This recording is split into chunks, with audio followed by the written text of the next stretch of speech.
आज भारतीय जनता पार्टी एक नया शिगुफा लेके आई है। ये नहीं मान रही है कि कोरोना से निपटने में भारत सरकार का मैनेजमेंट फेल हो गया, हमारा वैक्सीन का मैनेजमेंट फेल हो गया। ये मानना चाहिए इनको। कह रहे दिल्ली सरकार को इंटरनेशनल टेंडर करना चाहिए था, ग्लोबल टेंडर करना चाहिए था और वैक्सीन ले आनी चाहिए थी। मतलब बीजेपी कह रही है कि अब सारी राज्य सरकारें इंटरनेशनल कम्युनिटी में जाके आपस में लड़ें और फिर कहें भाई हमें वैक्सीन चाहिए। दिल्ली जाए हम यूपी से ज्यादा महंगी ले लेंगे, यूपी जाए हम बिहार से ज्यादा महंगी ले लेंगे, बिहार जाए हम पश्चिम बंगाल से ज्यादा महंगी ले लेंगे। शर्म नहीं आती है भारतीय जनता पार्टी के नेताओं को ये कहते हुए कि भारत सरकार कुछ नहीं करेगी, केंद्र सरकार कुछ नहीं करेगी, केवल राज्य जाएं, इंटरनेशनल कम्युनिटी में जाके खड़े हों और ग्लोबल टेंडर के जरिए वैक्सीन लेके आ जाएं।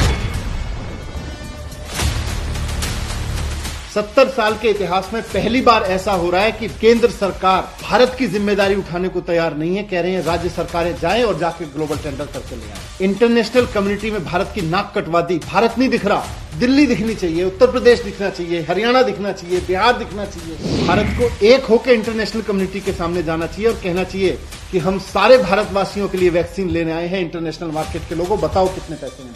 जिस तरह से पल्स पोलियो अभियान चला उसी तरह से पूरे देश में कोविड वैक्सीनेशन का अभियान चलना चाहिए। भारत सरकार को सभी राज्यों की तरफ से जाके इंटरनेशनल कम्युनिटी से दवाएं लेनी चाहिए, वैक्सीन लेनी चाहिए और लेके आनी चाहिए और फिर राज्यों को उपलब्ध करानी चाहिए।